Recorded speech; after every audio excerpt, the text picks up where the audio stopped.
Hello ವಿವಾಸ್, welcome back to my channel US vlog. ಇವತ್ತಿನ ರೆಸಿಪಿಯಲ್ಲಿ ನಾನು ಅಕ್ಕಿ ರೊಟ್ಟಿ ಹೇಗೆ ಮಾಡೋದು ಅಂತ ತೋರಿಸ್ಕೊಡ್ತೀನಿ. ಅದಕ್ಕೂ ಮುಂಚೆ ನನ್ನ ಚಾನಲ್ ಇನ್ನೂ ಯಾರು ಸಬ್ಸ್ಕ್ರೈಬ್ ಮಾಡಿಲ್ಲ, ಸಬ್ಸ್ಕ್ರೈಬ್ ಮಾಡ್ಕೊಳ್ಳಿ. ಇವಾಗ ಸ್ಟಾರ್ಟ್ ಮಾಡೋಣ ಬನ್ನಿ. ಇವಾಗ ಸ್ಟಾರ್ಟ್ ಮಾಡ್ಕೊಳ್ಳೋಣ. ಅಕ್ಕಿ ರೊಟ್ಟಿಗೆ ಬೇಕಾಗಿರೋ ಐಟಮ್ಸು: 1 ಚಮಚ ಸ್ಪೂನಷ್ಟು ಜೀರಿಗೆ, 1 ಸ್ಪೂನಷ್ಟು ಉಪ್ಪು, ಸ್ವಲ್ಪ ಈರುಳ್ಳಿ ಸಣ್ಣ ಸಣ್ಣಗೆ ಹಚ್ಕೊಂಡಿರಬೇಕು, ಮತ್ತು ಸ್ವಲ್ಪ ಕ್ಯಾರೆಟು ಅದನ್ನು ತುರುಕೊಂಡಿರಬೇಕು, ಇಲ್ಲ ಸಣ್ಣ ಸಣ್ಣಗೆ ಹಚ್ಕೊಂಡಿರಬೇಕು, ಸ್ವಲ್ಪ ಕರಿಬೇವಿನ ಸೊಪ್ಪು ಮತ್ತು ಕೊತ್ತಂಬರಿ.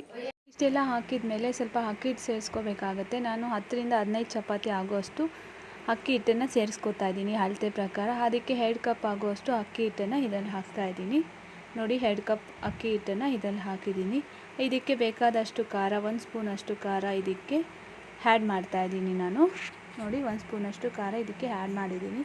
ಇವಾಗ ಇದನ್ನೆಲ್ಲ ಚೆನ್ನಾಗಿ ಮಿಕ್ಸ್ ಮಾಡ್ಕೋಬೇಕಾಗತ್ತೆ. ನೋಡಿ, ಚೆನ್ನಾಗಿ ಒಂಥರ ಉಪ್ಪು, ಖಾರ, ಈರುಳ್ಳಿ ಎಲ್ಲ ಇದೆ ಅಲ್ವಾ, ಇದನ್ನೆಲ್ಲ ಒಂದು ಸತಿ ಚೆನ್ನಾಗಿ ಮಿಕ್ಸ್ ಮಾಡ್ಕೋಬೇಕಾಗತ್ತೆ.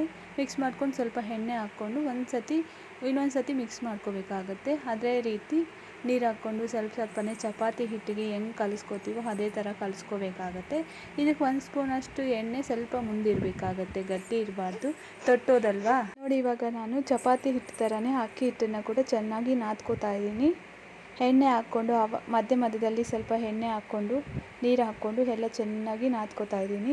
ಚಪಾತಿ ಹಿಟ್ಟಿಗೆ ಯಾವ ಥರ ನಾದ್ಕೋತೀರೋ ಸೇಮ್ ಅದೇ ಪಾಲಿಸಿನೇ ಇದಕ್ಕೂ ನಾದ್ಕೋಬೇಕಾಗತ್ತಷ್ಟೇ. ನೋಡಿ, ನಾದ್ಕೊಂಡಿದ್ದು ಆದಮೇಲೆ ಒಂದು ಸತಿ ಟೇಸ್ಟ್ ನೋಡಬೇಕಾಗತ್ತೆ. ಯಾಕಂದರೆ ಉಪ್ಪು ಖಾರ ಕರೆಕ್ಟಾಗಿ ಇದ್ರೇ ಚೆನ್ನಾಗಿರೋದು.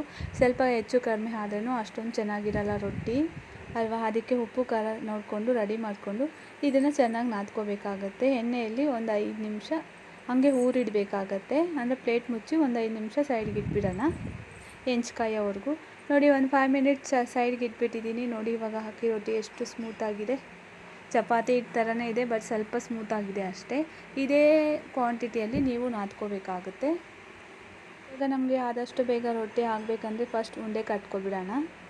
ಎಷ್ಟು ನೋಡಿ, ಇದೊಂದು 15 ಚಪಾತಿ ಹಾಕ್ಬೋದು, ಇಲ್ಲ ಒಂದು 10 ಚಪಾತಿ, ಅದು ಕಂಪಲ್ಸರಿ ಆಗುತ್ತೆ.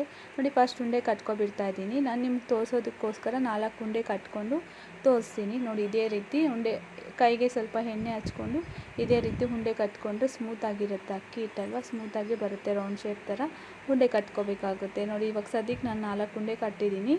ಇದೇ ಥರ ಉಂಡೆ ಕಟ್ಕೊಳ್ಳಿ ನೀವು. ನಂದು 4 ಉಂಡೆ ಕಟ್ಟಿದ್ದು ರೆಡಿ ಆಗಿದೆ. ಇವಾಗ ಇದನ್ನು ಸ್ವಲ್ಪ ಸೈಡ್ಗೆ ಇಟ್ಬಿಟ್ಟು ನಮಗೆ ಬಟರ್ ಪೇಪರ್ ಬರುತ್ತಲ್ಲ, ಹೋಳಿಗೆ ಪೇಪರ್ ಬರುತ್ತಲ್ಲ, ಅದನ್ನು ತೊಗೊಂಡು ನಾನು ಅದ್ರ ಮೇಲೆ ತಟ್ತಿದ್ದೀನಿ. ಒಬ್ಬೊಬ್ಬರು ಮಾಮೂಲಿ ಪೇಪರ್ ಬರುತ್ತಲ್ಲ ಅದ್ರ ಮೇಲೂ ತಟ್ಟಿ ಕೈಯಲ್ಲಿಂದ ಹಾಕ್ತಾರೆ, ಒಬ್ಬೊಬ್ಬರು ಹೆಂಚು ಮೇಲೇ ತಟ್ತಾರೆ. ನಾನು ಈಸಿ ಆಗಲಿ ಅಂತೇಳ್ಬಿಟ್ಟು ಈ ಹೋಳಿಗೆ ಪೇಪರಿಂದ ಈ ರೊಟ್ಟಿನ ತಟ್ತಾಯಿದ್ದೀನಿ. ನೋಡಿ, ಈ ಹೋಳಿಗೆ ಪೇಪರ್ಗೆ ಸ್ವಲ್ಪ ಸ್ಮೂತಾಗಿ ಎಣ್ಣೆ ಹಚ್ಕೋಬೇಕಾಗತ್ತೆ, ಲೈಟಾಗಿ.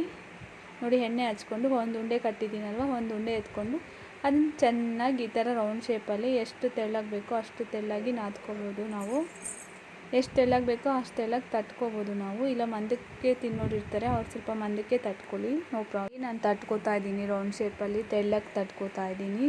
ಈ ರೊಟ್ಟಿನ ಎಲ್ಲರೂ ಇಷ್ಟಪಡ್ತಾರೆ. ಚಿಕ್ಕ ಮಕ್ಕಳು ಊಟ ತಿಂದೇ ಇದ್ದ ಟೈಮಲ್ಲಿ ಕೂಡ ಇದನ್ನು ಉಪ್ಪು ಖಾರ ಹಾಕಿಬಿಟ್ಟು ಕೊಟ್ಟರೆ ತುಂಬ ಚೆನ್ನಾಗಿ ತಿಂತಾರೆ. ಮತ್ತು ಬಾಯಿ ಕೆಟ್ಟೋದಾಗ ಇಲ್ಲ ಹುಷಾರಿಲ್ದಾಗ ಈ ರೊಟ್ಟಿನ ಎಲ್ಲರೂ ಮಾಡ್ಕೊಂಡು ತಿಂತಾರೆ. ಆವಾಗ ಇದನ್ನೇ ತಿನ್ನೋಕ್ಕಾಗತ್ತೆ. ಅನ್ನ ಸಾಂಬಾರು ಏನು ತಿನ್ನೋಕ್ಕಾಗಲ್ಲ.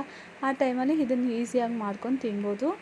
ನೋಡಿ, ಇವಾಗ ನಾನು ರೊಟ್ಟಿ ತಟ್ಟಿದ್ದು ರೆಡಿ ಆಗಿದೆ ನಂದು. ಇದನ್ನು ಸ್ವಲ್ಪ ಸೈಡ್ಗೆ ಇಟ್ಬಿಟ್ಟು ಸ್ಟವ್ ಮೇಲೆ ಹೆಂಚು ಕಾಯಕ್ಕಿಡೋಣ. ನೋಡಿ, ನಾನು ಸ್ಟವ್ ಅಣಿಸ್ಬಿಟ್ಟು ಹೆಂಚನ್ನು ಇಟ್ಟಿದ್ದೀನಿ ಕಾಯೋಕ್ಕೆ. ನೋಡಿ, ಹೆಂಚು ಕಾದಿದೆ, ಹೊಗೆ ಬರ್ತಾಯಿದೆ. ಅದರಲ್ಲಿ ನಾನು ತಟ್ಟಿರ್ತೀನಲ್ಲ ಹೋಳಿಗೆ ಪೇಪರ್ ಮೇಲೆ, ಅದನ್ನು ಎತ್ತಿ ಹೆಂಚು ಮೇಲೆ ಹಾಕಿದ್ದೀನಿ. ನೋಡಿ, ಇದು ಈಸಿ ಕೆಲಸ ಅಂದರೆ ಇದೆ. ಕೈಯಲ್ಲೆಲ್ಲ ತಟ್ಟೋದು ಎಲ್ಲ ಬಿಸಿ ಎಲ್ಲ ತಾಕುತ್ತಲ್ಲ, ಅದು ಸ್ವಲ್ಪ ಕಷ್ಟ. ನೋಡಿ, ಇದು ಹಾಕಿದ್ದೀನಿ. ಒಂದು 2 ಮಿನಿಟ್ ಆದಮೇಲೆ ಅದೇ ಬಿಟ್ಕೊಳ್ಳುತ್ತೆ ಪೇಪರು. ನೋಡಿ, ಇದು ತುಂಬ ಈಸಿ. ಇದನ್ನು ಒಂದು 5 ಮಿನಿಟ್ ಬೇಯಿಸ್ಕೊಂಡ್ರೆ ನಮಗೆ ರೊಟ್ಟಿ ರೆಡಿ ಆಗುತ್ತೆ. 2 ಕಡೆಯೂ ಸ್ವಲ್ಪ ಎಣ್ಣೆ ಹಾಕಿ ಬೇಯಿಸ್ಕೊಳ್ಳಿ. ಇವಾಗ ನೋಡಿ, ರೊಟ್ಟಿ ರೆಡಿ ಆಗಿದೆ.